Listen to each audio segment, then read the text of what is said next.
Please. Send. Thank you.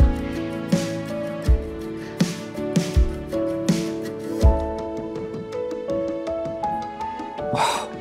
Lola. So gorgeous.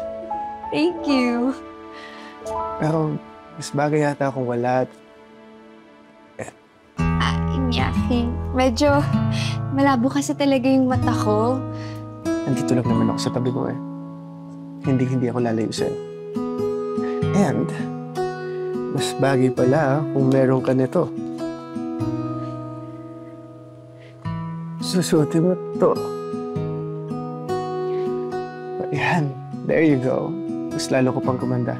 Ako, Inyaki ha. Mamaya ma-fall ako dyan sa mga bola mo. Hindi maniwala ka. I'm just telling the truth. Okay. So, let's eat? Yeah, sure. Okay.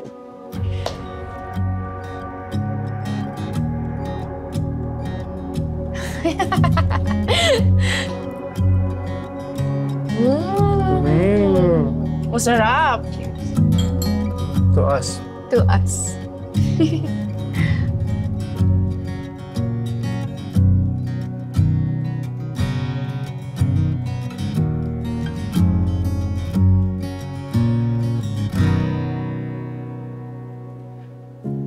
Can I have this dance?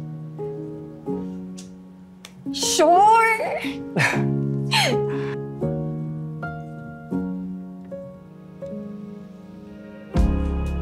Betty, I think I'm starting to fall in love with you. Totoo ba to? Hindi ba ako nag-i-imagine? Is this real?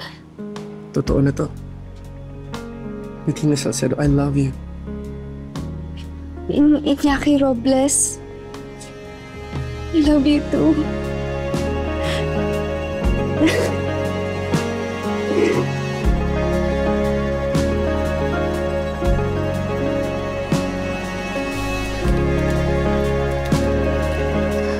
Sa wakas, natapos ko rin.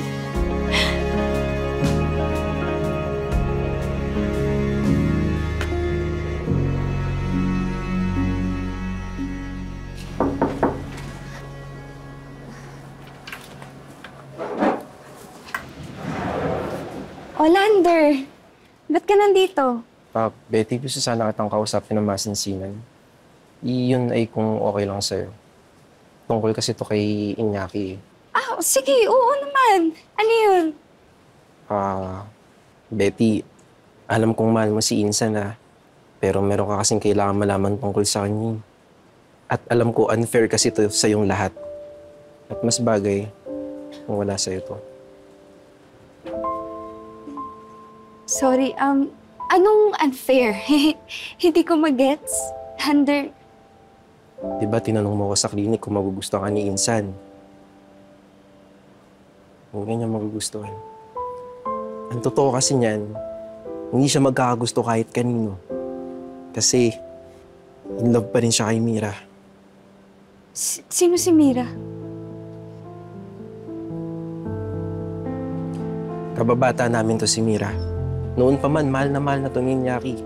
Kaya nga nung nasa tamang edad na sila, niligawan niya agad si Mira. Sinagot naman siya. Si Mira, animal lover yan. Kaya nga veterinaryo si Insan dahil sa impluwensya niya. So may girlfriend si Inyaki? Dati. Wala na kasi si Mira Biglaan, car crash. 2 years na, pero hindi pa rin siya makamove on kay Mira. So ibig sabihin, Oo, Betty. Naaalala niya sa'yo si Mira. Binubuhay niya sa'yo yung alaala ni Mira. hindi ako mahal kay Inyaki. Betty, sorry Sinubukan ko naman lahat Sinubukan ko siyang sabihan. Kaso, ayaw pa rin niya kasi magpapigil Kaya, ako na yung pumunta dito para sabihan ka.